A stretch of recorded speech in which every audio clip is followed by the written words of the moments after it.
Então, pessoal, sejam bem-vindos ao nosso webinário do PPG Mate. Essa é a nossa terceira edição, né? E é um prazer aí apresentar o professor Alveri, que é um professor da casa aí também do PPG Mate, que vai falar sobre extensões de ORI e álgebras de Hopf para nós. Então, Alveri, obrigado pelo aceite em participar.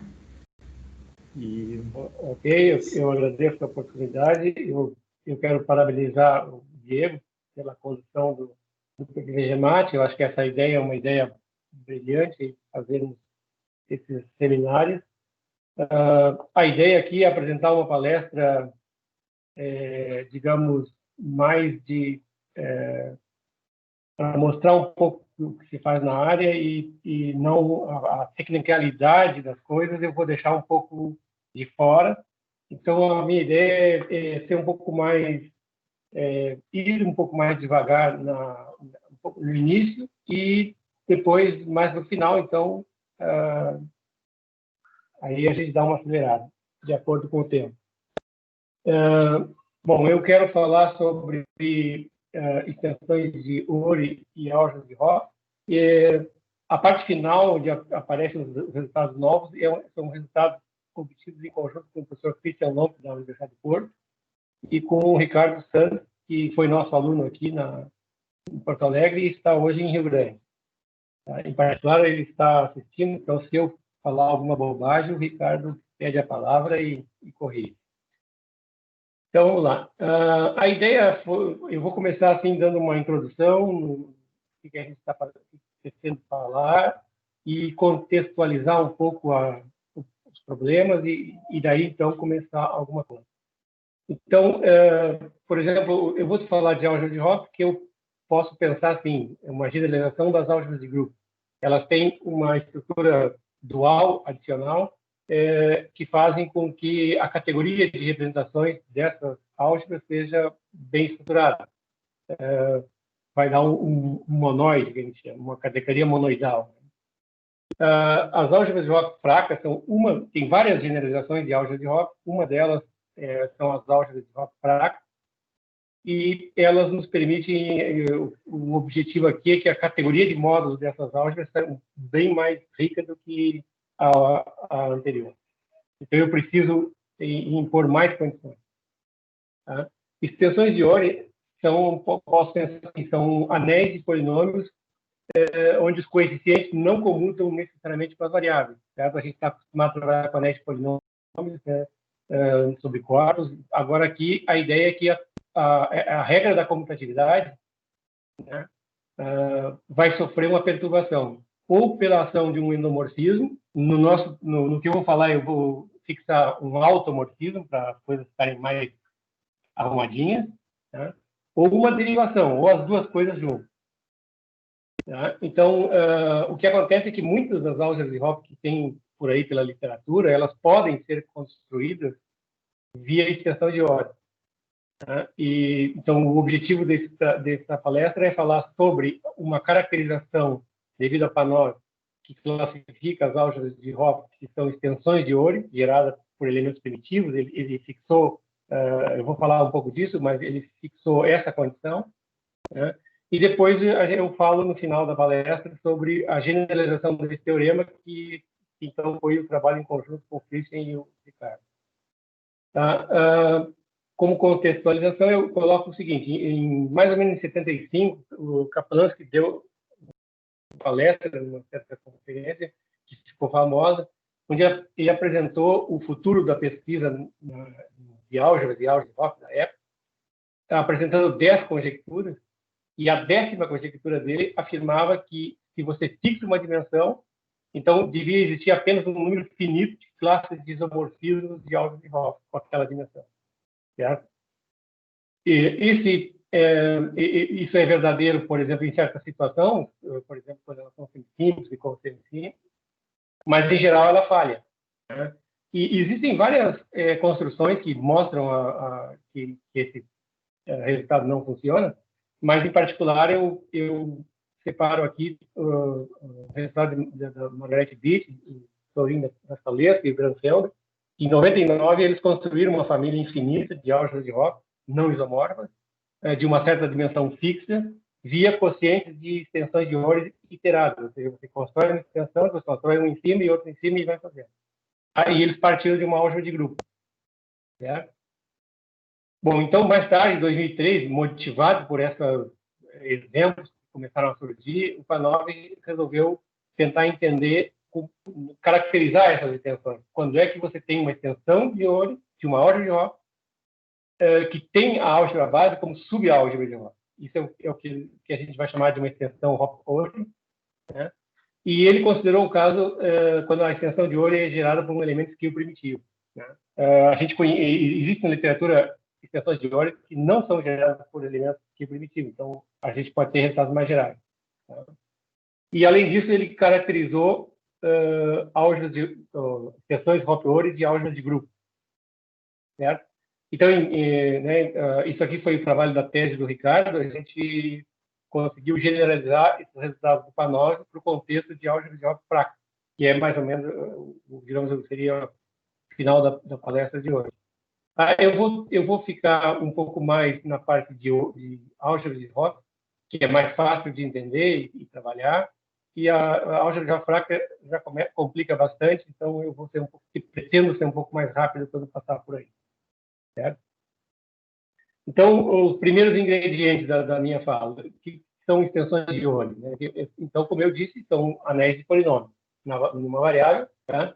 E você considera um anel, toma um endomorfismo, já é suficiente, e uma sigma derivação, já digo que é isso.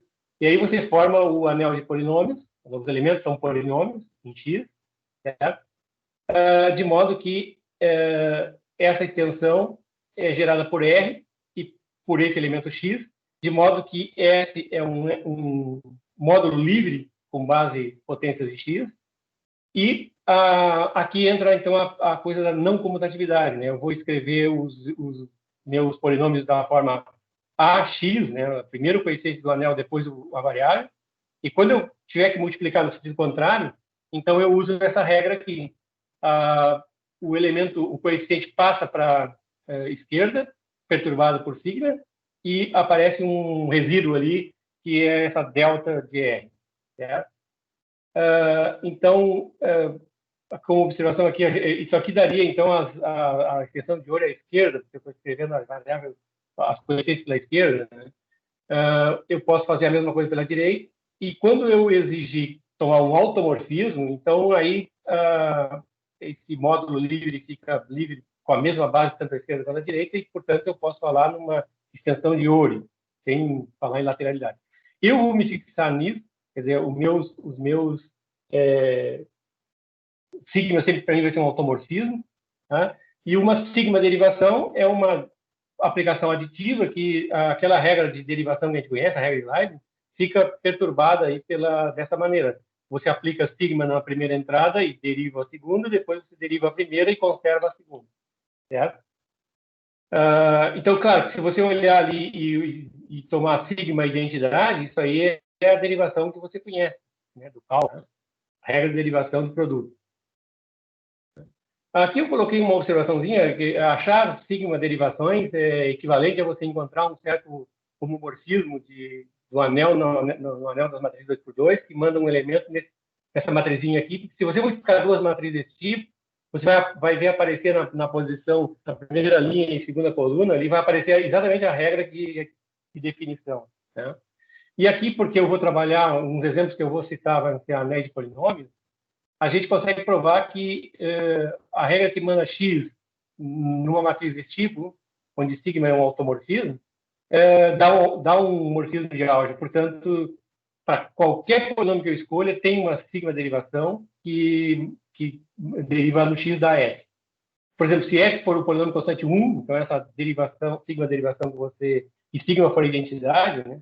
Isso aí dá a derivação do cálculo, né? Derivação de polinômios do cálculo. Tá? Bom, como é que se constrói extensões de Ore? Via propriedade universal. Né? Então, você mergulha o seu anel no anel de polinômios, que é a extensão de Ore, e você consegue um homomorfismo de R para uma álgebra A, certo? E nessa álgebra você consegue encontrar um elemento satisfazendo a regra da comutação dos polinômios, Então, a gente garante que existe um único extensão da inclusão de R em A. Né? Então, é via isso que a gente constrói, certo? E exemplos, então, o primeiro exemplo, claro, é natural, o trivial, que é você tomar sigma é identidade, a derivação nula, então a sua extensão de Ori dá os polinômios que você conhece. Tá? Daí eu quis fazer um exemplinhos aqui mais, por exemplo, você pega o plano quântico, que significa a álgebra livre gerada por dois elementos sujeito a essa regra de comutação, ou seja, xy é igual a q vezes yx, onde q é um elemento não nulo aí do corpo. Aí você toma um automorfismo de cada x que manda x em qx, delta zero, e aí essa álgebra, esse plano quântico, vira uma extensão de Ori do anel de polinômio. Caiu aqui. Um outro exemplo, então esse é como a derivada aqui é zero, eu omito o delta na minha notação, certo? E a gente diz que isso aqui é uma expressão de Ori tipo derivação. Agora um exemplo que acontece o contrário, você pega sigma identidade, você tem uma derivação. Né? Você pega a derivação de polinômios em relação a x, que você conhece. Então a primeira álgebra de Weyl é definida com esse quociente. Se você aplicar a regra de derivação, você vai ver que isso aqui dá exatamente a regra da computação das variáveis, e aí você consegue construir uma extensão de Ori do tipo, esse aqui do tipo de derivação, o outro do tipo automorfismo. Né? Eu omito aqui sigma na notação. E, bom, para apresentar um exemplinho que tem as duas coisas, né? A gente perturba a álgebra de Weyl com uma constante não nula, né? E aí você consegue construir uma extensão de Ori de verdade, vamos dizer assim, que tenha tanto a derivação e o automorfismo. Certo? E eu vou tratar da envolvente universal de uma álgebra de Lie, porque esse é o exemplo que eu vou tratar mais na frente. E por uma questão de simplicidade, eu vou pegar a dimensão 2, tá? Isso aqui dá para fazer com outras dimensões, com qualquer dimensão, né? Mas em dimensão 2, das duas, uma, né? Ou o produto da zero, que é o comutador da zero, ou o comutador da uma das variáveis. Então, quando o comutador dá zero, a gente diz que a álgebra de Lie é abeliana. E, nesse caso, ela é uma extensão de polinômios de um anel de polinômios. Então, é uma extensão de Ori.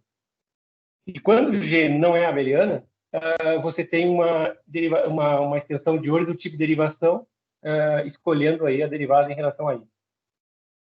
Certo? Esse exemplo eu vou voltar a falar nele mais tarde. Tá? Agora, o que são álgebras de Hopf? Né? Como eu disse, uma álgebra de Hopf é uma álgebra, tá? Que tem uma estrutura dual. Certo? Então, para a gente entender a definição de álgebra de Hopf, a gente define a álgebra via diagrama. Né? Aqui eu estou dizendo que a multiplicação, nesse primeiro diagrama, a multiplicação é associativa, que você multiplica os dois últimos e depois multiplica o primeiro pelo resultado, é a mesma coisa que multiplicar os dois primeiros e depois o terceiro. Né? Esse segundo diagrama, que eu chamo de diagrama da unidade, quer dizer que se você pega, por exemplo, o 1 do K, vai na unidade da álgebra. Então, se você pegar a unidade da álgebra e multiplicar por um elemento qualquer, dá ele mesmo nesse isomorfismo. Então, isso quer dizer que a álgebra tem unidade, certo? E esses diagramas, eu escrevo eles em termos de aplicações, como está aqui embaixo. E a ideia agora é dualizar essa estrutura. Dualizar um diagrama significa inverter as flechas, basicamente. Claro, com isso muita coisa muda, mas... Então, agora eu tenho, né, exatamente eu vou chamar de essa aplicação delta, que é o dual da multiplicação, vou chamar de comultiplicação. Ela vai no sentido contrário. Então, a gente vai chamar de... Quando eu aplico delta num carinha de C, eu vou dizer que eu explodi a delta. Né? Então, indo para um caminho pelo outro, é a mesma coisa. Isso, em termos de operação, de aplicações, é o que está aqui embaixo. Aí eu tenho um diagrama que é o dual da unidade, que eu vou chamar de counidade, que é esse F, que é uma aplicação que vai ter em K. Certo? E uma biálgebra, então, é uma álgebra que tem um espaço vetorial, que tem essas aplicações todas, né, com a multiplicação em unidade da uma álgebra, com a multiplicação em unidade de uma coálgebra. E quando eu tenho duas estruturas num lugar só, eu tenho que pedir uma compatibilidade. Então, eu tenho aí que a delta e epsilon, eu quero que sejam morfismos de álgebra, certo? E a gente até mostra que, se isso acontece, os morfismos de multiplicação em unidade são morfismos de coálgebra. Então, eu teria que pedir aqui na definição, certo? E agora, sempre que eu tenho uma coálgebra, tá? E uma álgebra, eu consigo definir uma álgebra de convolução, que a gente chama, tá? Que é o espaço das funções lineares de C em A, com uma multiplicação em uma unidade definida por essas fórmulas aqui, a gente chama de produto de convolução. Veja, você, quando vai aplicar um elemento desse, você explode o elemento na coálgebra, aplica F e G em cada componente da explosão e multiplica no fim, certo? E agora, uma álgebra de Hopf, o que é? É uma biálgebra que contém uma estrutura adicional dada por uma aplicação linear de H em H, que é a inversa da identidade nesta álgebra de convolução, certo? Aí eu pego, né, o H é uma coálgebra, H é uma álgebra, então eu faço os isomorfismos de H e aqui dentro eu olho, né? E a gente prova que, na verdade, isso aí é um homomorfismo de álgebras, mas de H em H oposto, certo? O H oposto significa álgebra H com a multiplicação contrária. Tá? Então, exemplos de biálgebras, eu posso começar com uma álgebra de monoide, né? Você pega a multiplicação do monoide, a unidade do monoide, e os geradores, os elementos do monoide, tu define o delta é simplesmente S tensor S, uma parcela só. E os caras do monoide vão em 1. Esse S grande que está aqui é o G que está lá. Então, como, digamos, subexemplos, a álgebra de grupo, quando o monoide é um grupo, então isso aqui dá álgebra de grupo, dá uma biálgebra com essa estrutura, e a álgebra de polinômios também é o monoide dos naturais. Né? Então, agora, só para adiantar um pouquinho, quando eu digamos, pego uma álgebra de Hopf, por exemplo, uma biálgebra, quando eu aplico delta, eu caio em delta em H tensor H. Então, a gente costuma usar uma notação aí em que a gente chama A1 tensor A2, mas não quer dizer que seja uma soma de constantes, né? A1 significa todos os primeiros caras que aparecem na primeira entrada. E A2, todos que aparecem na segunda entrada de uma escrita do valor. Né? A gente, aquelas relações lá essas relações aqui, essa última relação aqui diz que delta tem que ser injetiva, né? Porque ela é composta por alguma coisa da identidade que é injetiva.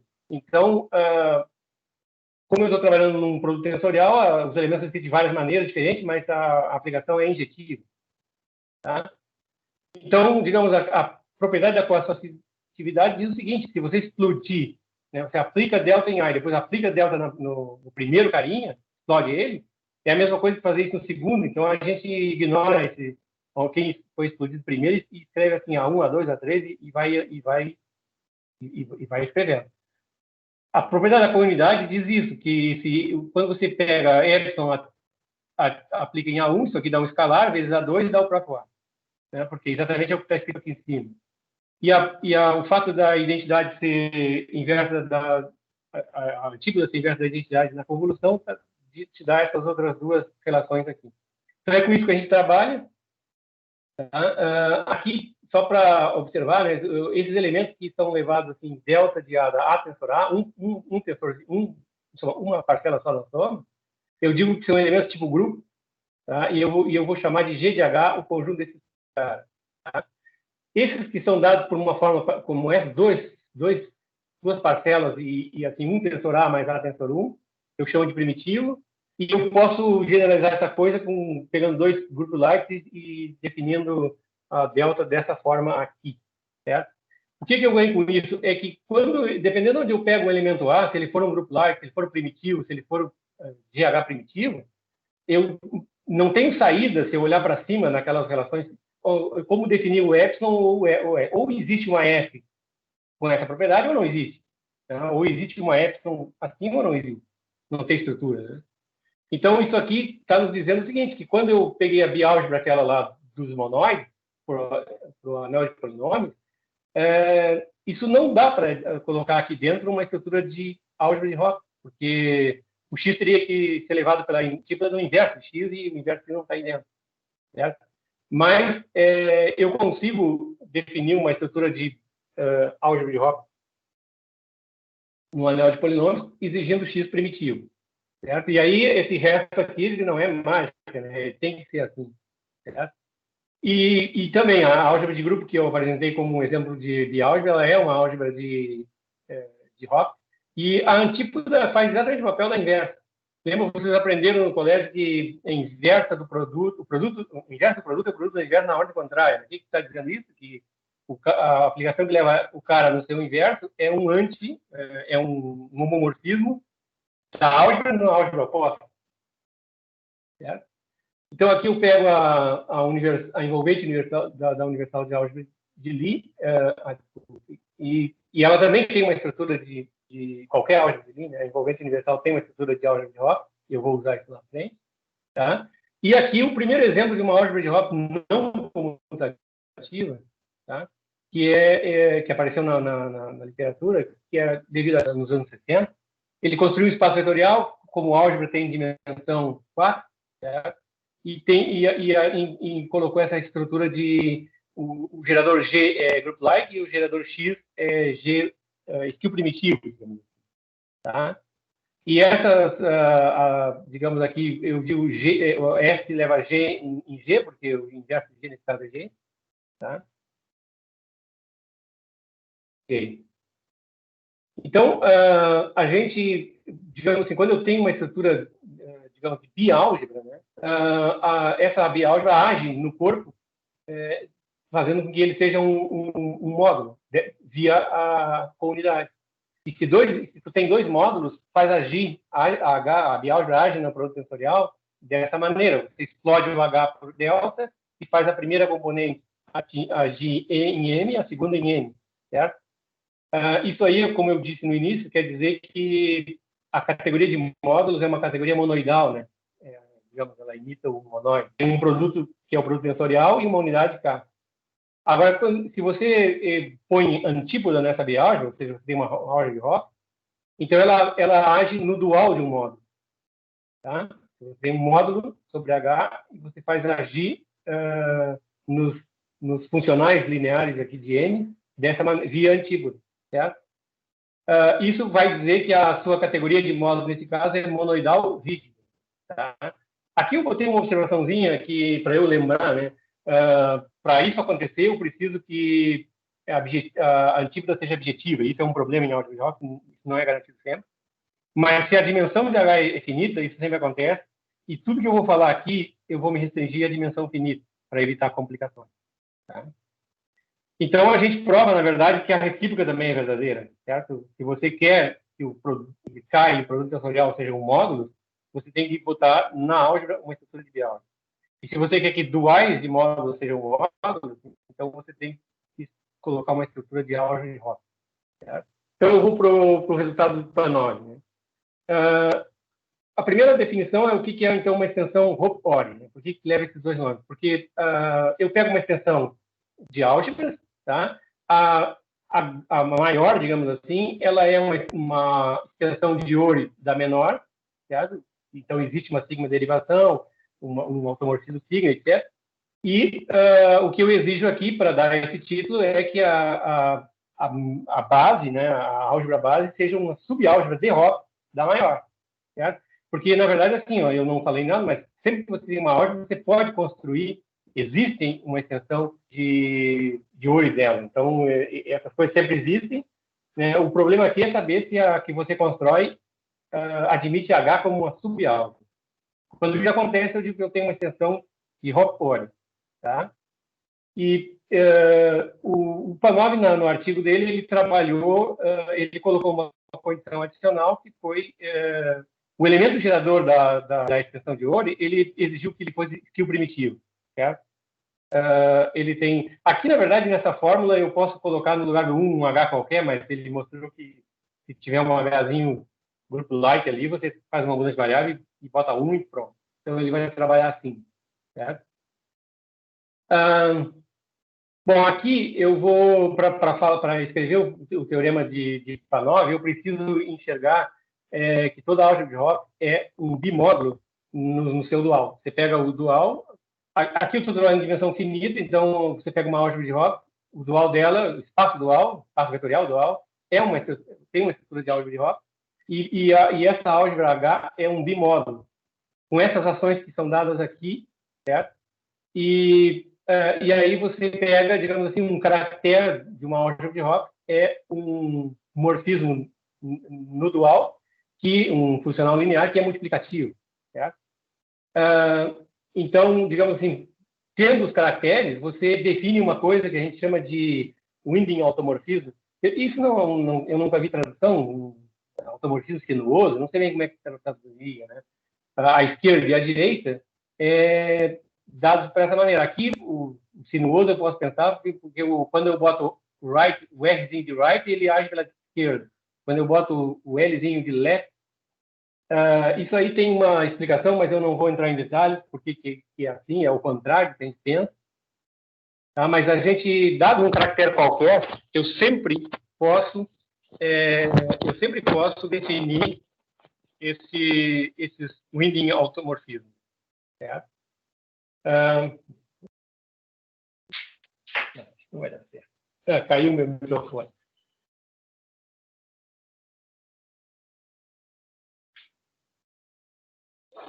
Problemas técnicos, mas... Tá, consegue me escutar? Estão me ouvindo? Sim, normal. Sim. Sim, conseguimos escutar. Ok, tá bom. Então, e outra coisa que eu vou precisar é a conjugação, né? Quando a gente trabalha com grupos, né? O automorfismo, que você multiplica o elemento do grupo por G e G menos 1 do outro lado, isso é o que a gente chama de conjugação, e aqui a gente tem uma coisa do tipo, a gente chama de adjunta, né? Que é exatamente a aplicação que conjuga H por G, e aqui, né, aparece o papel, a antípoda, que faz o papel na álgebra de grupo, é inverso mesmo. Tá? Então, isso é chamado de adjunta. Esses termos todos aí, o winding automorfismo, o adjunto, e tudo isso vai aparecer agora no teorema de Panov, que diz o seguinte: você tem uma Hopf extensão, se você tem um caractere que cumpre esta regra, que é mais ou menos aqui, por exemplo, é exatamente a regra da coassociatividade, né?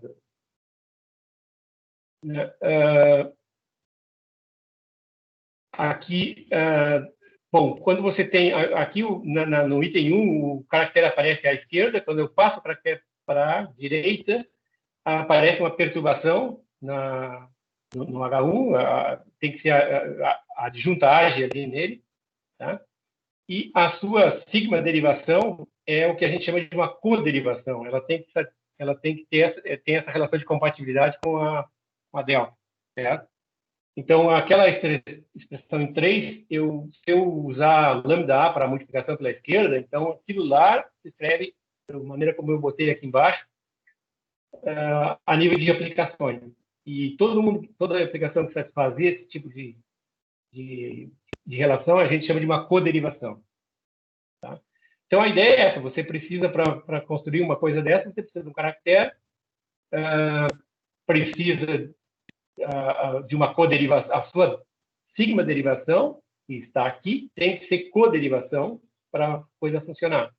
E, bom, tem esse detalhe técnico aqui, que quando você passa de um lado para o outro, aqui, tem uma perturbação ali. Certo?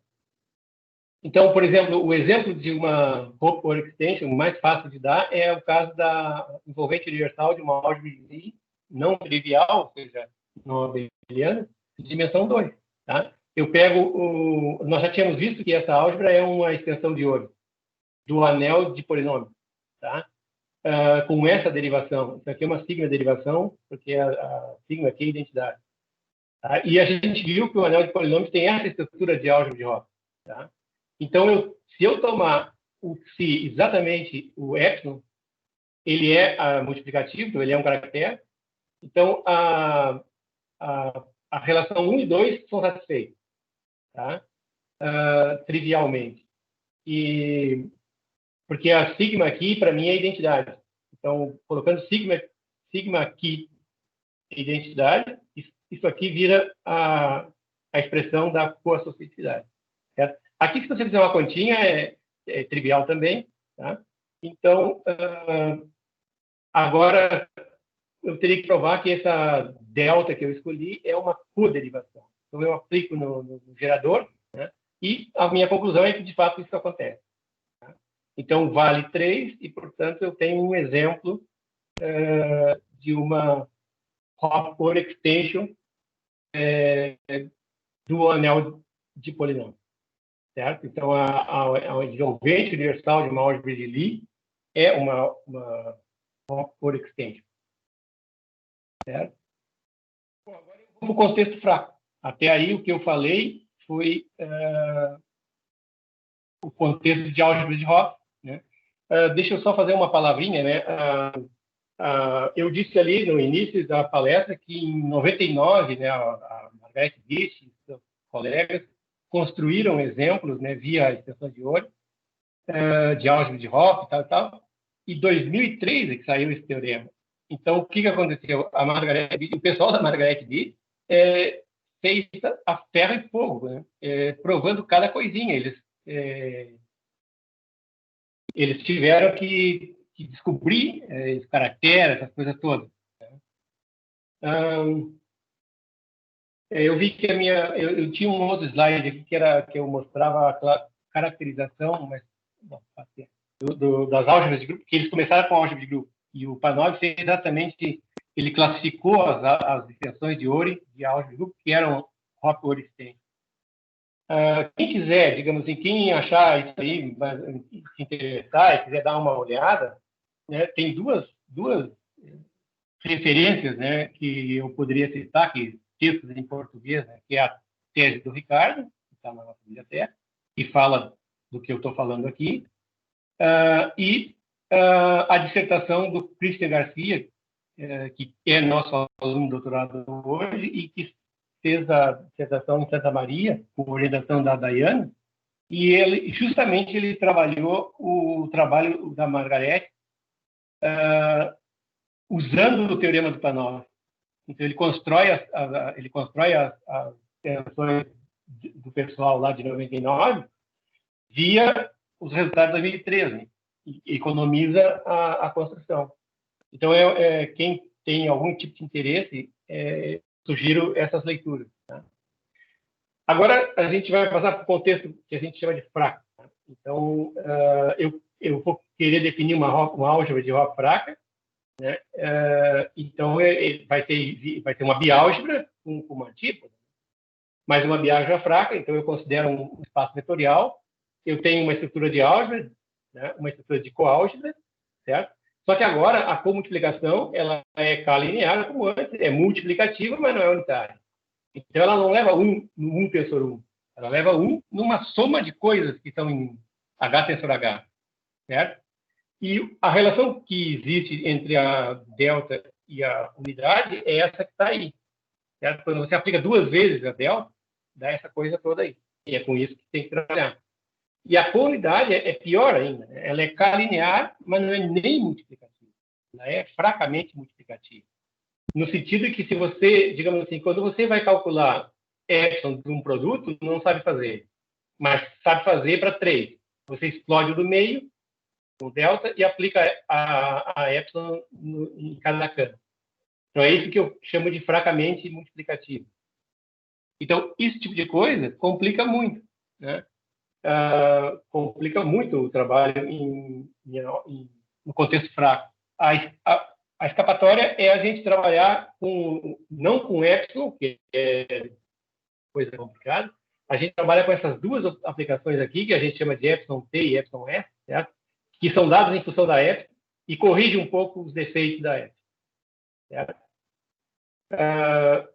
Então, deixa eu observar, se você pegar isso aqui e fizer as contas, no caso geral, né, no caso de álgebra de Hopf, você vai ver que isso aqui, todas elas são iguais a essa. Tá? E a gente trabalha com essas duas álgebrazinhas que aparecem aí, que são separáveis do corpo básico, e que no caso das álgebras de Hopf ordinárias, isso aí é o corpo básico. Tá?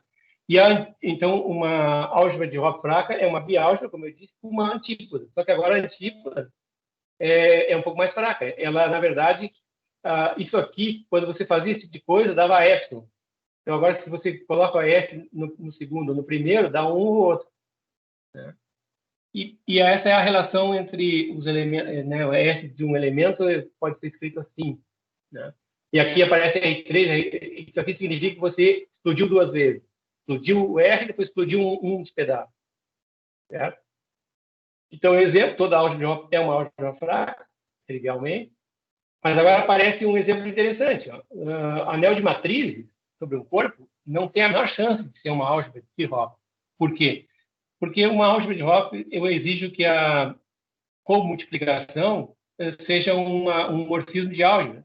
E como ela vai dar álgebra no corpo base, ela tem um núcleo brutal, de dimensão quase tudo.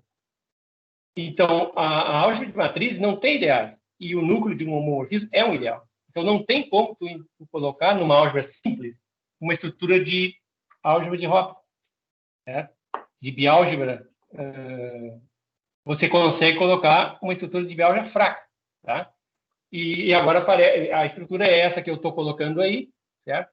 Esses E e J maiúsculos são aquelas matrizes elementares, né, que tem 1 numa posição e 0 no resto. Certo? Então, esse aí é um exemplo de uma álgebra de Hopf fraca mesmo. Né? Ela não é uma álgebra de Hopf. Tá? E uma maneira de construir exemplos, tá, é você, digamos, pega uma álgebra de Hopf H, pega uma álgebra de Hopf fraca, por exemplo, matriz, e faz produto tensorial. O produto tensorial a gente consegue provar facilmente que dá uma álgebra de Hopf fraca. Certo? Eu quis colocar, para não demorar, não me alongar, não colocar a estrutura mais. Então, aqui essa observação que eu coloquei antes, a álgebra de matriz é uma álgebra fraca que não possui, não pode ter uma álgebra de Hopf de jeito nenhum. Tá? A gente também prova que se você pega uma álgebra de Hopf fraca e coloca alguma hipótese que faça com que a sua delta seja unitária, ou seja, leva 1 em um tensor 1, então isso é porque a tua álgebra de Hopf fraca, na verdade, era já uma álgebra de Hopf. Certo? Bom, para trabalhar no contexto fraco, digamos assim, a gente poderia... Aqui também posso fazer um parênteses. Voltando aqui, ó, tá? Se você pegar uma álgebra de Hopf e tensorizar por uma álgebra fraca, como a gente disse, dá uma álgebra de Hopf fraca. O que a gente pode provar é que se essa H aqui, ó, por exemplo, uma Hopf-OR extension, por exemplo, de uma álgebra de grupo, vamos dizer assim, tá? Então a gente prova que uma extensão de OR aqui, tensor R, é isomorfo a álgebra base aqui, tensor R, extensão de OR disso tudo. Então, isso dá uma ideia de que é possível generalizar os resultados do PAN9, pelo menos nesse caso. Né? E aí a gente prova que se você conhece os caracteres, por derivação, aqui, tudo, a gente consegue jogar tudo para a álgebra de Hopf e para a extensão de OR que a gente constrói. Tá? Então, né, se você tem uma extensão de OR aqui, tensor uma fraca, você tem uma extensão de OR de uma forte aqui da base, tensor R, extensão de OR. Então, só que, tá, quando olha isso, diz, então é moleza, né? Só sair fazendo conta que vai dar. Não é bem assim a coisa. Então, quando a gente analisa alguma coisa, tem um resultado num ambiente, vai para um contexto maior, começam a aparecer problemas, né? Porque certos conceitos no ambiente maior, quando você restringe, eles coincidem. Então, aqui a gente observou isso. Quer dizer, se eu manter a ideia de elemento primitivo, como com a definição clássica, a minha álgebra fraca vira uma álgebra de Hopf, porque eu vou ganhar que delta de 1 é 1 tensor 1. Certo? Os elementos group-like, né? Os elementos group-like, assim, na álgebra de Hopf, na biálgebra, era o cara que é levado ele tensor ele mesmo. E se tem uma antípoda, a gente prova que essa antípoda tem que levar o cara no inverso. Ele tem que ser um elemento invertido. Todo elemento group-like é invertível. Na verdade, numa álgebra Hopf, você junta os elementos group-like, dá um grupo. Aqui não é bem assim, porque esses caras aqui cumprem o papel, mas não são invertíveis. Certo? A não ser que o N seja 1. Se você pegar as matrizes de tamanho 1 por 1, que é nada mais que um corpo com colchetezinho, os elementos do corpo dentro do colchete. Então, mas o corpo é uma álgebra de Hopf, certo? Então, isso aqui está dizendo para a gente que tem que ter um cuidado, não dá para sair trabalhando com... tentar, digamos assim, trabalhar com elementos group-like, tem que ver qual é o papel desses caras lá na teoria clássica para ver o que a gente pode fazer aqui, certo? Então, o que a gente fez foi considerar dois caras, né? O group-like fraco, que, digamos, aqui também esse negócio tem que ser colocado, senão dá problema, tá? E dos dois lados, tá? Porque a gente até começou, quando começou a trabalhar com isso, a gente tinha group-like fraco à esquerda, group-like fraco à direita, dependendo de onde bota esse negócio, mas depois resolveu ignorar isso e não ganhamos nada com isso, tá? E ele é group-like se ele for desse tipo e invertível, certo? Que aí vai dar o que o pessoal chamava antes. Tá? Então, os group-like fracos dão um monoide. E os group-like dão um grupo. Tá? E aí eu defino o caractere fraco de novo. Porque, por exemplo, no contexto das álgebras de Hopf, das biálgebras, então, um caractere ele era multiplicativo. E o epsilon é um caractere, e é importante, porque foi até usado no teorema. E aqui o epsilon não é multiplicativo, e eu quero que ele seja um caractere, tenha um papel. Então, o que a gente faz é o seguinte, a gente vai dizer que uma aplicação linear aqui de R em K, ele é um caractere fraco, se aqueles Winding automorfismos associados a ele são homomorfismos, esses são multiplicativos agora. Tá? E o que é um caractere? É um caractere fraco invertido. Na álgebra de convolução, claro.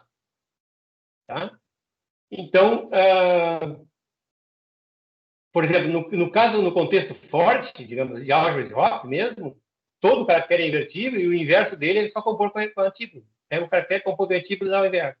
Aqui, não sabemos.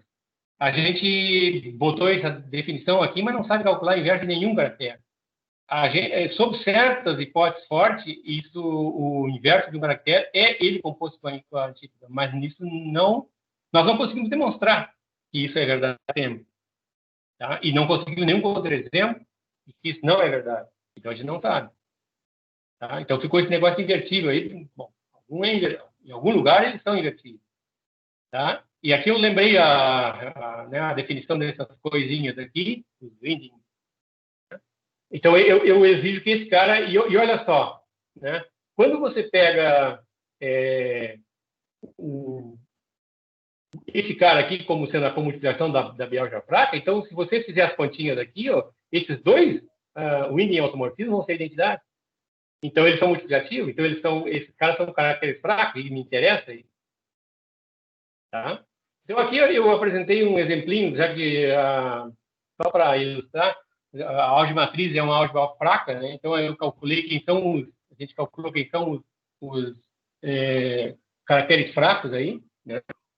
São essas matrizinhas aqui, né? Onde você pega, são tipo matriz de permutação, mas eu aqui faço o meu I ter um subconjunto de um a n, né?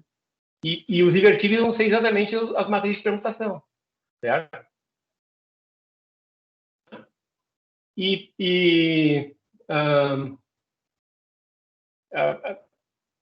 Com relação aos caracteres, desculpe, aqui eu falava em grupo like, né? Grupo like fraco e grupo like. Aqui esses caracteres, tá? Em relação aos caracteres, a gente consegue também, no caso das matrizes, ter uma correspondência entre caractere e essas sequências, já que é um e o resto é coisas invertidas. Aqui dá mais ou menos a regra, e fazendo continhas aí, não é muito difícil, a gente prova isso. E agora, bom, puxa.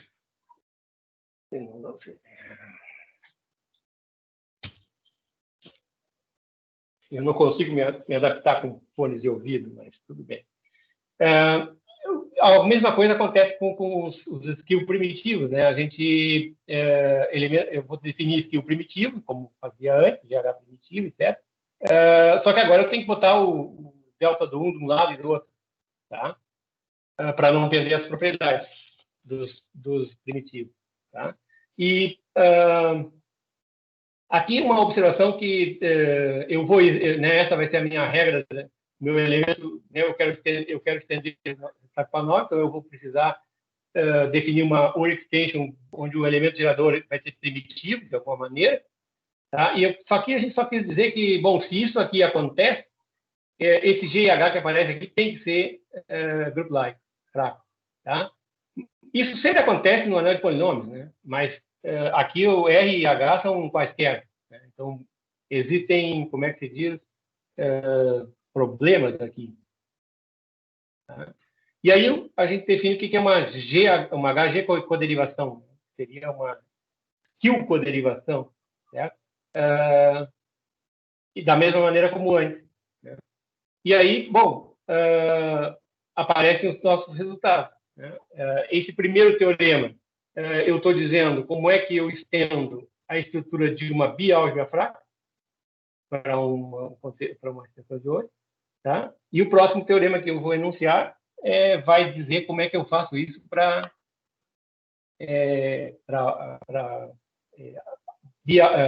álgebra de Hopf fraca, certo? Então você considera um automorfismo sigma, uma sigma derivação, um elemento group-like fraco, tá? E a gente escreveu o teorema assim, né? Você tem essa afirmação, né? A estrutura de biálgebra se tem, de maneira que o elemento gerador da expressão de ORI é G1 primitivo, ou Q primitivo, tá? E a outra afirmação existe um caractere, aqui não é fraco, aqui é caractere, ele é invertível, tá? Tal que aquele epsilonzinho T de G tem que ser 1, certo?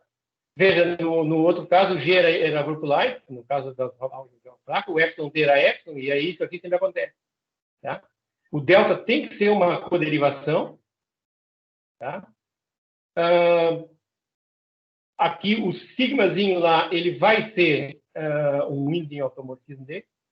Tá? E essa regra aqui é a regra da coderivação, digamos assim, tá? A propriedade. Então, o que a gente prova? A gente prova que sempre A implica B. Certo? Nessa direção, tudo funciona bem.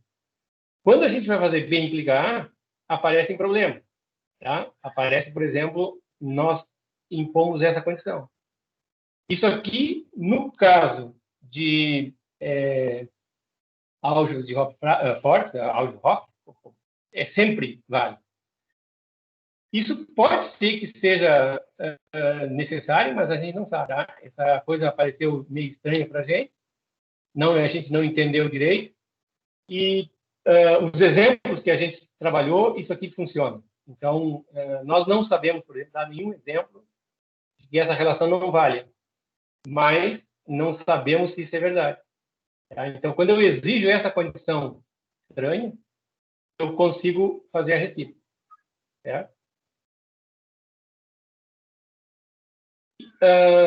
O outro teorema, então, o outro resultado,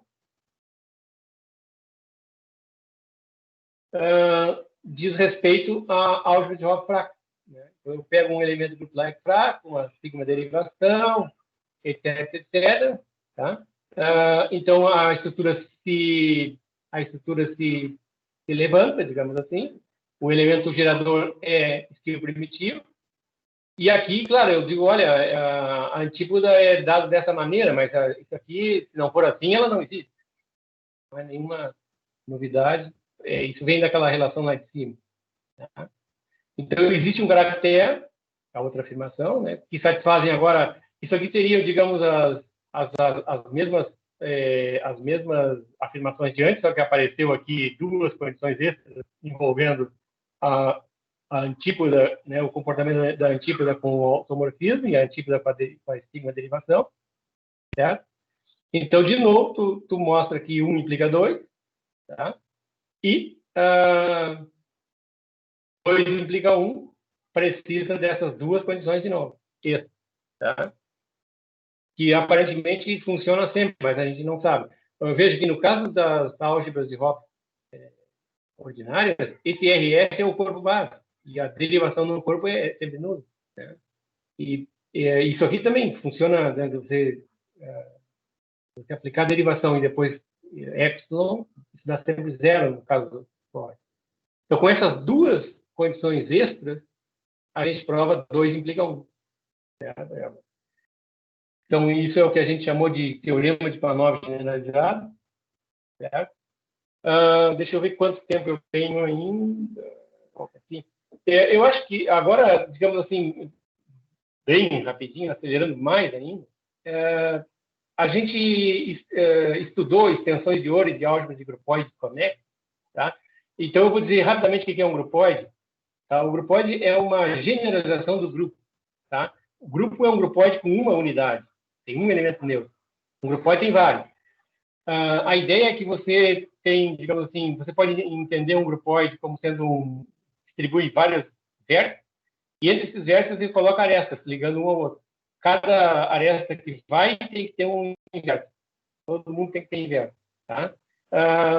Eu vou dizer que ele é conexo quando você coloca, digamos, duas unidades, dois vértices desse, qualquer dois vértices, tem sempre um caminho que sai de um e chega no outro. Isso é um grupóide conexo. Certo? Esse G cursivo aí significa o meu grupóide. Tá? Então, a álgebra de grupóide, como é que você faz a álgebra de grupo? Você faz um espaço vetorial com base G, grupo, e na hora de multiplicar elementos, o que você faz? Multiplica escalar e os elementos do grupo você multiplica com a multiplicação do grupo, como eu coloquei lá em cima. Aqui você faz assim, bom, a mesma coisa. Só que agora, o que acontece é o seguinte, se você tem uma flechinha que sai de uma unidade e vai para outra, você pode não compor com uma segunda flechinha que sai de um outro cara, longe. Né? Você só pode compor elementos no grupóide, multiplicar, se digamos assim, a chegada do primeiro morfismo é a saída do segundo. É a unidade da saída do segundo. Então, o que a gente faz? Na álgebra de grupóide, faz assim, pega dois caras aí, que é um alfa G vezes um beta H. Você multiplica os escalares, e quando você vai multiplicar o G, elemento do grupóide, pelo H, você olha no grupóide. Se eles são componíveis, você multiplica com a multiplicação do grupóide. Se não são, bota zero. É isso. Então, isso dá uma álgebra associativa, com unidade, etc, etc. O que a gente consegue provar é que toda álgebra de grupóide conexa, com um número finito de unidades, por exemplo, n unidades, isso é uma álgebra de matrizes sobre a álgebra de grupo. Esse grupo G aí é o grupo que a gente chama de isotropia, porque se você pega uma unidade qualquer do grupóide, considera o conjunto de todos os morfismos que saem dessa unidade e chegam nessa unidade, sai e chega, na mesma unidade. Isso aí dá um grupo. E eu chamo de grupo de isotropia.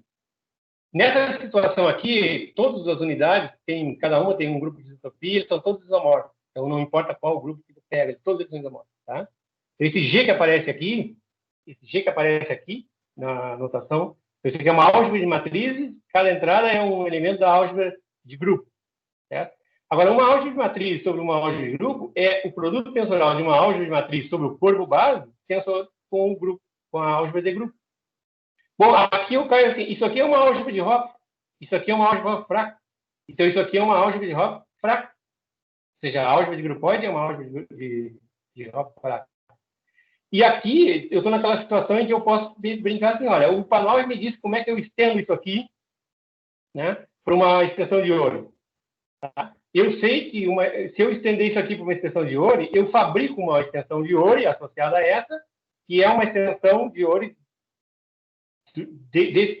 dessa forminha aqui. Tá? Então, bom, esse é o caminho. Né? Esse é o caminho para fazer as contas. Bom, depois tem que ver se tudo... Mas essa é a ideia. Essa é a ideia. Eu conheço as extensões de Hopf Ori desse cara aqui, estão completamente determinadas. Então, bom, a gente tenta e vai trabalhar que você consegue. Né? Então, aqui eu escrevi o resultado, né? Só que, é claro, sempre aparecem aqueles problemas, né, que eu já tinha listado antes, a falta de multiplicatividade, aquelas coisas. Então, você pega uma álgebra, isso aqui eu vou entender então como uma álgebra de grupóide conexo, pega um caractere, esse G aqui tem que ser um elemento central, tá? E se existir um alfa aqui, um funcional linear, digamos assim, são dessas propriedades aqui, tá? E de modo que nas matrizes, naquelas matrizes da diagonal ali, matriz elementar que aparece na diagonal, tudo zero, então essa extensão de Ori aqui é uma extensão Hopf-Ori de R, que é a de point, tá? E a estrutura é isso aqui, tá? É dada por isso aqui, certo? Além disso, se tu definir essa delta é definida por essa expressão aqui, tá? Isso dá uma coderivação, dá uma sigma derivação, com sigma esse carinha, também é uma coderivação primitiva, tá? Essas coisas aqui aparecem assim, isso aqui, não tinha antes. Aqui eu esqueci de colocar justamente o teorema do Panov, que generaliza esse caso aqui, né? Quando n é 1 aqui, e esse teorema aqui é o teorema do Panov. E isso que aparece aqui, no caso de grupo, tá? Então, esse epsilon aqui, a gente pega o epsilon, né, de um grupo like, então isso aqui vai dar 1, etc. Então isso aqui vai dar mais ou menos... não, desculpa, não é... como é que é a história? Não, aqui que tem um... Bom, sei lá, em algum lugar tem um like. Eu acho que eu troquei a notação, não sei. O G não apareceu. Não, eu acho que aqui não aparece. Ok, aqui... na verdade, se esse R é um anel de grupo, né, então o A e o B aqui eu posso pensar como elementos de grupo, então isso aqui fica um cociclo. Essa expressão aqui, no caso particular da álgebra de grupo, é um cociclo. Tá? Então, digamos assim, o que o Panov diz é, se você quer construir uma extensão de Ori de um anel de grupo, você consegue um caractere, um cociclo, onde a ação do grupo na álgebra é dada por esse caractere, né?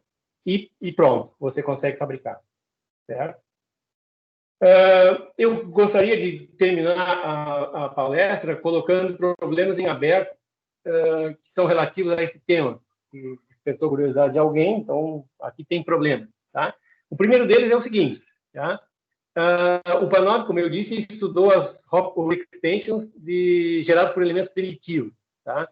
Mas existe uma álgebra de Hopf que vem de grupos de um certo grupo topológico lá, que ela é uma extensão de Ori, é uma Ori extensão, ela não é gerada por elementos primitivos. Tá? Então, o teorema do Panov não trata esse caso. Então, o Ken Brown, com colaboradores, aí, eles estudaram extensões mais gerais, permitiram que o delta do gerador da extensão de Ori seja mais geral do que o que o Panov usou. Certo? Daí você pode pensar assim, pode pegar a generalidade maior possível. Daí você vai começar a fazer contas, aparece um monte de relações que você não entende. Aí qual é o passo? O passo é botar a hipótese. Bota a hipótese e começa a entender o que acontece. Então a hipótese que eles tomaram é que você começa com uma álgebra de Hopf-H de modo que H tensor H seja um domínio. Tá? Isso pode assustar, mas se as álgebras de Hopf forem conexas, por exemplo, tem várias pontuadas, um monte de álgebra de Hopf aí, de classes bem conhecidas e importantes, que tem essa propriedade. Certo? Mas eles não sabem dizer quando é que isso acontece. É domínio sem só ser, não sabe. Então, a primeira pergunta é, tá aí, tira essa hipótese aí, o que acontece? Tá? Ou seja, volta para as relações iniciais deles e vê o que sai. Certo? Então, isso é mais ou menos estender, digamos assim, esse que eles fizeram é um problema de estender extensões Hopf-Ori geradas por elementos que não são fio primitivo. Esse é o problema, digamos, resumindo aí o que eles fizeram num caso bem particular, e a ideia é tentar tratar todo o resto. Aqui o Ricardo fez uns insights, no caso de Hopf fraca, né, e conseguiu alguma coisa, mas resultados muito parciais. Então, quem tiver interesse nesse tipo de coisa pode conversar com o Ricardo. Em particular, ele tem um exemplo de uma extensão de Hopf-Ori que não é produto tensorial de uma forte com uma fraca, porque se todas fossem assim, a gente podia dizer, para que esse teorema de vocês? Joga no lixo, usa o Panov. mas existem. Tá? Uma coisa que também pode ser usada, e eu acho que é um problema bem interessante, é conseguir construir novos exemplos de álgebra de Hopf fraca via extensão de Hopf-Urey. Por exemplo, a gente pode fazer tentar seguir o que a BIC e sua turma fez, né? Pega uma álgebra agora de grupóides. Nós temos aí um teorema que diz como é que você estende esses caras e começa a fazer coisas iteradas. Tá? No caso digamos assim, uma palavrinha que eu não disse, mas eu lembrei agora, eu disse, eles fizeram essa construção para construir classes não isomorfas de álgebra de dimensão finita. Mas a Urey é de dimensão infinita, né? Então, claro, você tem que quocientar, né? Você vai iterando as extensões, mas vai quocientando em cada passo para limitar a dimensão. Tá? Então, a gente pode tentar fazer a mesma coisa, porque a álgebra de Hopf fraca não tem muitos exemplos na literatura, então isso aqui seria uma receita. E a última coisa aí, então aqui, nesse penúltimo item, converse com o Ricardo e com o Christian Garcia. Tá? E esse último aqui, eu não falei de ações de álgebra de Hopf, mas um problema interessante é como é que você estende, né? Você tem uma estrutura de álgebra de Hopf, estendeu para uma extensão de Urey, como é que você estende uma ação? É possível, não é possível, quando pode, etc. Tá? Mas isso é um problema que eu não abordei aqui. Certo? Então, eu acho que é isso que eu tinha para falar. Eu vou ver se agora eu consigo ver. Acho que agora a gente voltou para o ambiente normal, certo? E é isso, pessoal. Massa, obrigado, Avery. Bem tri. Alguém queria fazer algum comentário ou perguntas? Eu tenho uma perguntinha, na verdade, mas acho que o Marnes estava na minha frente. Bom, bom, mas se ele desapareceu, deixa eu perguntar já de cara. Obrigado pela palestra, estava bem interessante. Eu lamento ter chegado meio que com o trem andando, porque eu vim de uma outra reunião. E talvez essa pergunta que eu vou fazer já tenha sido respondida no início. Mas eu queria tentar entender por que vocês impõem essa condição nessa definição de extensão de Urey do objeto que está sendo estendido ser uma subálgebra. Existe alguma... não, porque assim, digamos assim, todo anel tem uma extensão. Existe por exemplo, a gente define, uma das maneiras de definir a extensão de Urey é de a propriedade universal, e depois você prova que, dado um anel, você consegue construir um anel de polinômios com aquelas propriedades, certo? Você fabrica uma derivação, uma perna automorfismo, etc. Então, digamos assim, se você pega uma álgebra de Hopf e ela tem uma extensão de Urey, só que essa extensão de Urey pode não ser nenhuma álgebra de Hopf, poderia não ser a princípio. Então, o que a gente quer por isso que o nome agora ficou extensões de Hopf-Urey, porque eu quero que a básica seja uma subálgebra da maior. Certo, mas é que eu estou pensando, assim, eu trabalho mais com o lado, com a variância trocada, né, com coisas de Lie. E lá, essa ideia de que quando você olha para extensões, né, de uma álgebra de Lie por alguma outra álgebra, tipicamente o resultado final vai ser uma álgebra de Lie, certa coisa que está no meio, mas a álgebra que você estendeu, ela não surge como mais uma subálgebra. Está obstruído pela curvatura que ela sente dentro da álgebra estendida como uma subálgebra. E aí eu estava só me perguntando se existe, naquele caso seria mais como uma variante split, né, que você... Não, é que, na verdade, assim, como eu disse, né, se você começa com uma álgebra de Hopf, você sempre pode construir uma extensão de Urey. Essa extensão de Urey pode não ser mais uma álgebra de Hopf. Bom, na verdade, assim, essas construções, por exemplo, elas têm uma importância nessa teoria de classificação, né? Um problema de você quer classificar as álgebras de Hopf. certo? Então, a gente quer fabricar exemplos. Então, você quer fabricar um exemplo de uma álgebra nova a partir de uma que você conhece e ela tem que ser álgebra nova. Então, ela não pode perder essa propriedade. Por isso que quer dizer, e esse é um dos motivos pelo qual se coloca essa propriedade. Tá? Ou seja, não faz sentido. Extensões de ouro de uma álgebra qualquer, você sempre consegue. Tá? Mas é que pelo que eu entendi, uma álgebra de Hopf de ouro é meio formal, assim, mas você quer manter dentro da categoria algébrica que você começa. Exatamente, eu não quero sair eu estou na categoria, digamos, eu estou na álgebra de Hopf, eu não quero sair daí, quero, né? Mas é que a minha pergunta é sobre quocientes, ou seja, por que em vez da álgebra que você está estendendo, por que ela não é só um quociente, e sim é também uma subálgebra? Existe alguma razão conceitual para isso ser buscado? Porque essa é uma forma meio trivial de relaxar, né? Já que eu vi que havia várias variantes mais fracas desse conceito, essa seria para mim a mais imediata, assim, você simplesmente permitir a tua extensão, um quociente dela é a álgebra original que você estendeu, mas possivelmente existe uma obstrução para que na verdade, assim, o que está por trás é que tu quer entender então, daí ele tem que exigir que a básica seja uma subálgebra. Eu, na verdade, assim, onde que essas coisas são usadas, são bastante usadas, como eu disse, nessa parte de classificação de álgebra de Hopf. E, bom, eu não trabalho muito nessa área, né? Então eu não sei se eu sei dizer por que. A ideia é você estender e fabricar novos exemplos. Por exemplo, eu posso estar interessado em fabricar novos exemplos. Por exemplo, eu quero trabalhamos com álgebra de Hopf fracas, aí, na tese do Ricardo, e assim, até a gente aprendeu o caminho da pedra, foi uma loucura, porque tu não tem exemplos, vamos dar exemplos, mas que dê os exemplos, eu não tenho exemplos. De álgebra tem um monte, mas de álgebra fraca agora já surgiu, depois que a gente começou a trabalhar, surgiram vários exemplos aí. Mas é um problema ter exemplos.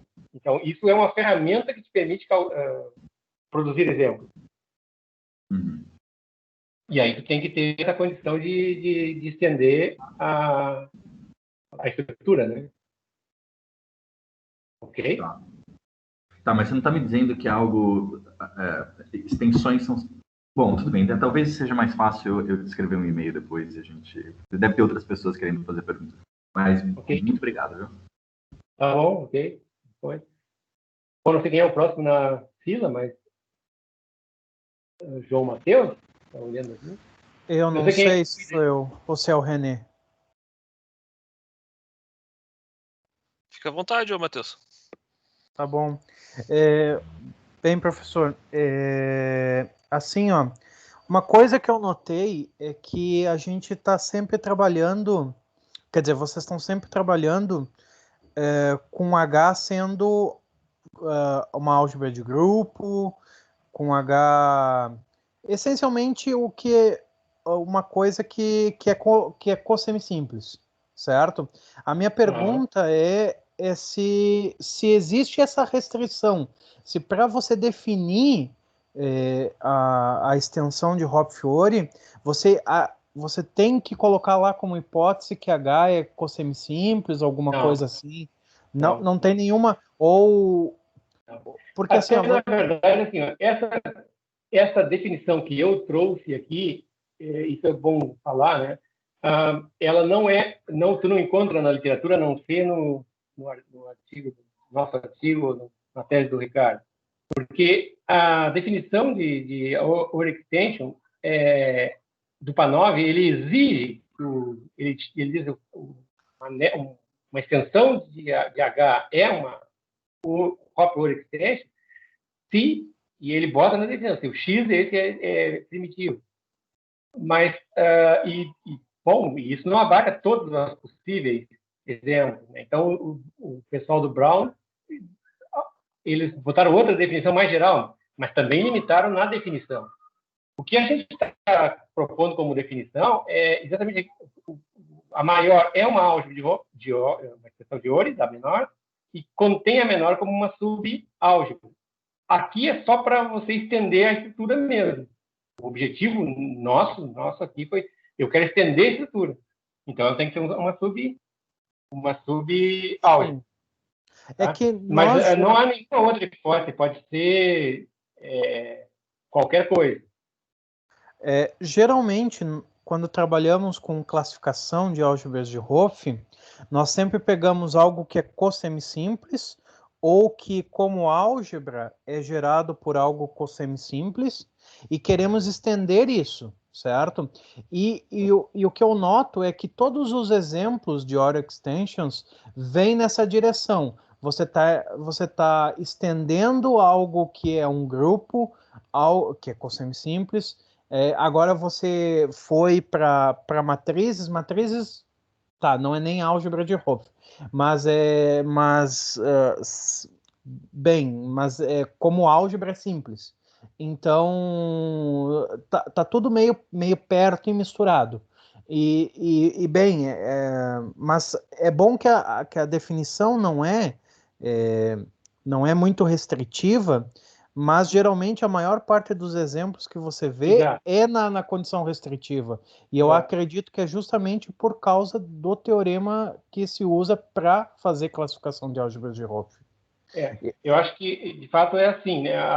Digamos assim, esse interesse, essas construções, elas têm um forte apelo, né? O pessoal que trabalhou, boas pessoas, bastante gente que trabalhou nisso, trabalhou com esse intuito de problema de classificação. Ou seja, para você entender e classificar alguma coisa, você tem que produzir exemplos de como é que são as coisas, né? E, então tá, imagino que tu tenhas razão. A gente, na verdade, nosso caso, a gente tentou olhar para o caso fraco para ver o que a gente podia deduzir. A ideia era classificar, o início começou assim, vamos classificar as extensões de Hopf-Ori dos anéis de grupo Poisson, das álgebras de grupo Poisson. Bom, aí começamos trabalhando com matrizes, né? E depois passamos para... Daí vimos que a coisa dava para fazer um teorema um pouco mais geral, né? Certo? Mas eu imagino, eu tenho o mesmo pensamento teu. Eu acho que isso, os exemplos que existem, que foram construídos, com intuito de classificação. Né? O que está por trás é a questão da classificação das álgebras de Hopf. Sim. Ok, obrigado. Ok. Então, o Renê, é o seguinte... Opa, tô aqui. Tudo bom, Renê? Tudo bom, Feli?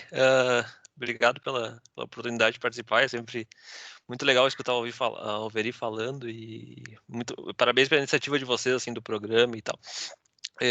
Eu sempre acompanho muito o trabalho do Alveri, do Ricardo, do Robson, do Christian, da Paula, né? E agora até mais recente as coisas que o William anda pensando e tal. Então, é sempre muito bom ouvir essas coisas, né? Então, parabéns, Alveri, tá? Só eu queria porque eu mais ou menos acompanho as coisas de vocês, assim, não entendo muito, porque as coisas que eu penso é um pouco diferente a maneira de fazer. E só uma pergunta, assim, porque essa coisa na ideia de pensar tipo uma álgebra diferencial, tá? A gente tem dois entes ali, né? A estrutura e a derivada, né? Claro que com vocês a estrutura algébrica está muito apegada à derivação, né? Porque tu constrói ela a partir da derivação, né? Mas se trabalha, uma pergunta assim, bem geral, bem de não especialista, mas se trabalha com a ideia de, por exemplo, assim, fixar essa estrutura e permitir que essa derivação varie, assim, e sacar daí propriedades, assim, sei lá, por exemplo, né, pegar classes de derivações como as localmente nilpotentes, pegar classes de derivações como, sei lá, as triangulares são exemplos, mas entendeu? Eu veria a ideia de se faz coisas assim, porque eu vejo vocês ali, que nem quando tu falou ali da isotropia, que nem tu é sempre muito a estrutura tá rígida, né? E às vezes, que nem agora as coisas que eu tenho feito assim, ultimamente, eu saio para outra superfície e tento pensar, bom, será que existem derivações dessas formas, né? Então, é só uma pergunta bem geral, assim, e parabenizar Isso que vocês. tu está me perguntando, a resposta para ti é não sei se tem trabalho nessa direção.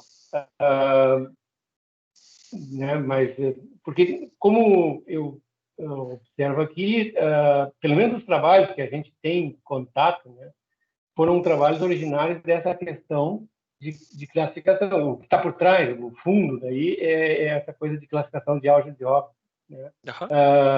E essa construção de Ori é uma construção É uma construção de certa clássica, maneira, né? é clássica, exato. Né? Então, eu acho que eu não conheço, na verdade, eu não conheço, não quero dizer que não exista, mas eu não conheço nenhum trabalho do tipo assim, eu quero ver que tipo de coisa, qual é a relação que tem a estrutura com a derivação, né? Justo. A derivação tem uma coderivação, né? Mas tipo, quais delas são, quais não são. Bom, isso é o que um pouco, por exemplo, o Panov, na verdade, eu disse que ele, como digamos, consequência do trabalho dele, ele classificou as extensões de Ori de álgebra de grupo, mas ele também fez acho que envoltória da álgebra de Lie, ele fez ele atacou outras álgebras, agora não sei dizer quais. Claro. Né? Mas daí, nesse sentido, a gente saber, digamos assim, se eu sei quais são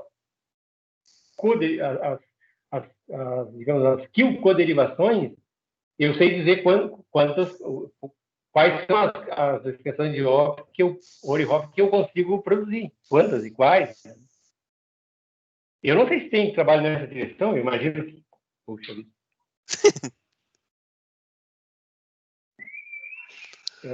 Me arrumaram um negocinho aqui, disseram que era muito melhor, mas eu não estou...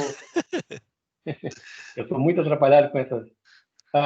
mas eu não conheço nenhum trabalho nessa direção que você fala. Talvez até uma boa ideia olhar isso na literatura, ver se alguém trabalha nessa rumo. Porque eu tenho visto, que nem essa coisa, né, que eu sempre falo das derivações simples, as derivações dessa forma, e cada vez mais tem saído trabalhos, assim, eu vejo hoje, os últimos trabalhos que eu tenho acompanhado são sempre, vêm da geometria, né? Então, as estruturas que nos surgem são sempre variedades algébricas e tá com bem peculiares. Mas, tu não... é uma pergunta meio geral, assim, e também o primeiro que perguntou ali foi o Pedro, né? Sim.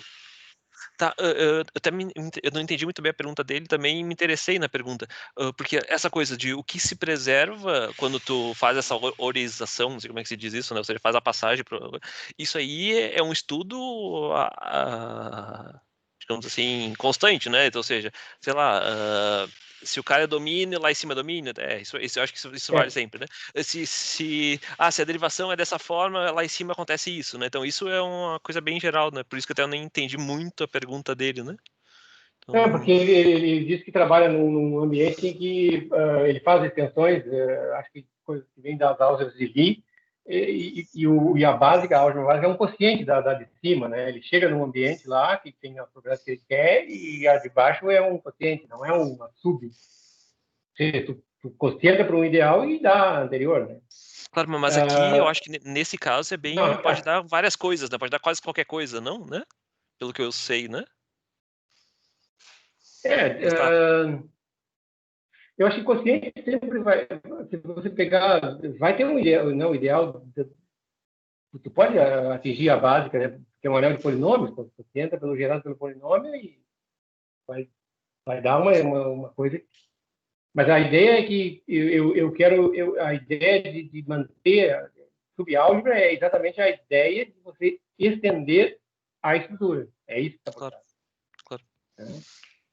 Perfeito, era só para comentar essas coisas, Averi, parabéns. Tá. Abraço para todos. Obrigado. Ok. Tinha mais alguém querendo fazer um comentário? Alguém falou do Marnes, né? Mas ele, de repente, ele saiu. Ele deve ter...